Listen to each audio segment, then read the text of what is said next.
What's up guys, it's Michael at Applied Tech from iApplyTech.com, and today we're going to be doing a review of the new iPad. So for those of you who didn't know, on March 16, 2012, Apple released their new iPad to the public. This is their third generation iPad. The actual iPad name is called the new iPad. It's not the iPad 3, it's not the iPad HD, it's just called the new iPad. The actual iPad itself costs the same as last generation's model, starting off at $400 and going all the way up to $830 depending on what model you want.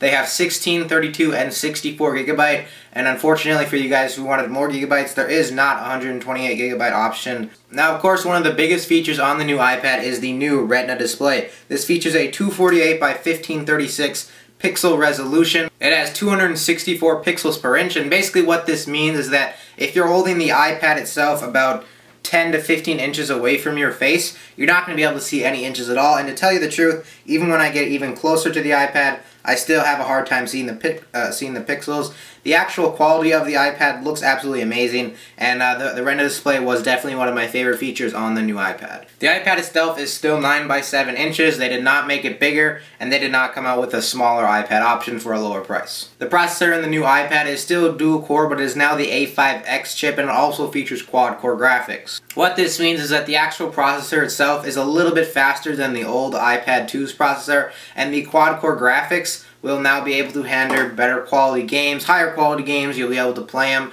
at a much smoother rate. They should run better on your device. App developers will be able to make higher quality games because the iPad can now support quad-core graphics, and it's going to run smoother and look smoother and pretty much everything, just it's going to be nicer. The actual speed of the iPad didn't improve much. I personally couldn't notice a big difference between my iPad 2 and the new iPad, so the processor speed didn't improve all. It's still dual core, and a lot of people were hoping for quad core, but they didn't make it a quad core, and we can't change that, so maybe next year with the 4th generation iPad, they'll make a quad core, but for now, that thing is still dual core. Now, last year's iPad was about 0.34 inches thick. This year's iPad is 0.37 inches thick. It is a little bit thicker, however you will not be able to tell the difference whatsoever. The reason it is thicker is because it has to accommodate a new, bigger 42 watt-hour battery.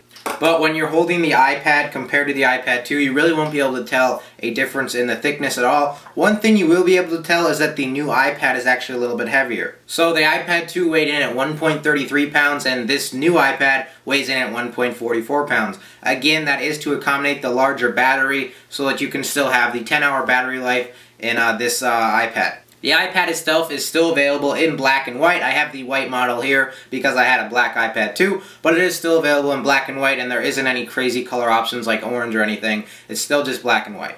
One of the cool things about the new iPad is that you have an option to get 4G LTE with AT&T or Verizon. I personally have the Wi-Fi only model here. If you get the 4G LTE model, there'll be a black bar up here for the signal itself. And what I've seen, and I played around with 4G, I had an Android phone I used for a little bit that had 4G.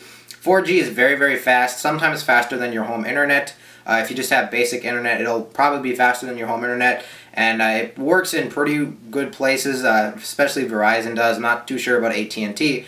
But 4G LTE is very fast, and it should cover most places. One bad thing about it, though, is that apparently it has been eating up people's data plans within hours. The actual pricing for the 4G data is as following. You can get 250 megabytes on AT&T for $15 a month, 3 gigabytes for $30 a month, and 5 gigabytes for $50 a month. Over on the Verizon side of things, you can get a gigabyte for $20 a month, 2 gigs for $30 a month, and you can also get $5 for $50 a month. As you can see there, though, there is no unlimited option for either carriers yet, so this is one reason why people are using up their data plans so much, is because 4G LTE uses so much data, especially when streaming videos on your 4G device, on your 4G iPad. So if you're going to get a 4G iPad, you might want to think twice about maybe getting a mobile hotspot instead, or how much you're actually going to be using the iPad for, because if you use it for videos and you're using 4G LTE, your data plan will be gone within a few days. Now, another thing Apple added to the new iPad is actually Siri voice dictation.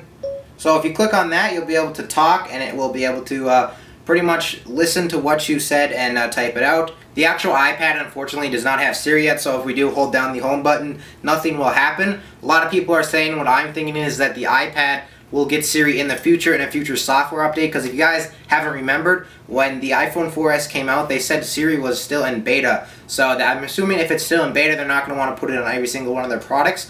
but I could definitely think that when it's out of the beta mode, that they would be putting it on the new iPad, because it is the newest iPad from Apple and it would just make sense to have Siri on there. But for now, you just get voice dictation, and the voice dictation does work very, very well, and it definitely is one of my favorite features on the iPad. I can now use my voice to send tweets and emails by just talking to my device. And one of the last features that the iPad actually got updated was the new back-facing camera, now dubbed the iSight camera. It now features a 5 megapixel camera, which is completely 100% better than the old iPad 2 camera. The pictures themselves look really, really good. If you want to check out my test video, I'll have a link and an annotation on the screen right now to go watch that.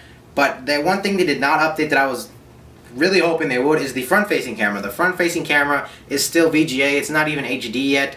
And most people don't use the back of the iPad camera. I would rather have the front updated, because I know a lot of people use FaceTime with their iPad, so it would be nice to have an HD FaceTime camera. But they didn't update it, but they did update the back of the new iPad camera to 5 megapixels. A few things that aren't so nice about this new iPad is the actual battery in here gets very hot when using it. So the left corner here gets a little bit hot when you're using it for long periods of time. But that really doesn't make a difference, because most of the time I have mine in this Zugu case here, so I can't even tell that the left corner is getting hot, but I know a lot of people have been complaining about that. Apple actually came out and said it's normal, or well, it's not normal, but there's nothing to worry about with the battery getting hot. That's just because it is a now 42.5 watt hour battery to accommodate all the new features to power the Retina display. So your device is going to get a little bit hot when you're using it, but if you have a case on it, you're not going to notice it at all. Now the iPad itself is said to have 10 hours of battery, and that pretty much is true. I've never really had to recharge this device during the day, and I've been using it for a few weeks now, or about 2 weeks,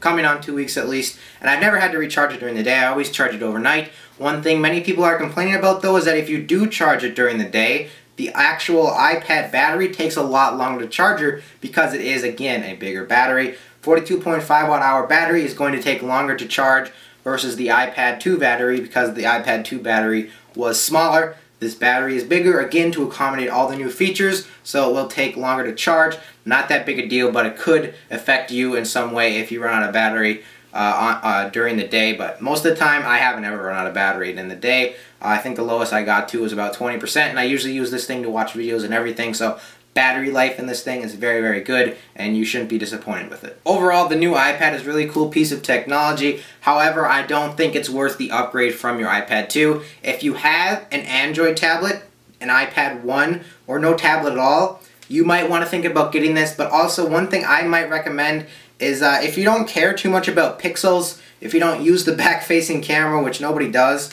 and you don't need the Retina display, if you don't need 4G LTE, and if you don't play games too much on here because the quad-core graphics, it doesn't make that big a difference. It does make a little bit. But think about getting an iPad 2, because the iPad 2 now is priced at $400, and this one starts off at $500. So if you want to get a tablet and you don't have one yet, think about getting an iPad 2. If you have an iPad 1 and really want to upgrade, this would probably be a good choice for you. If you have an Android tablet and are used to having fast games and a really nice screen, then this will be the tablet for you. But again, if you are thinking about getting a tablet or just upgrading at all, check out the iPad 2 tablet, because that is $100 less, and $100 can be a lot of money. I mean, you could get an Apple TV with the extra $100 you saved. But that's pretty much going to do it, guys. The iPad, I use it every day. It's pretty much almost like a computer to me. Netflix, emailing, social networking, YouTube videos. It's an awesome piece of technology, and if you don't have one yet, you should really go to Best Buy or the Apple Store and play around with one. But otherwise, guys, that's pretty much going to do it. I want to thank you guys for watching this video. If you liked it, don't hesitate to hit the thumbs up button. Also, subscribe to this channel for more technology and gaming news. I will be posting a ton in the future. Also, feel free to leave me a comment down below of your favorite features in the iPad. Did you get the new iPad? Are you going to get the new iPad? Otherwise, that's pretty much it, so thanks for watching.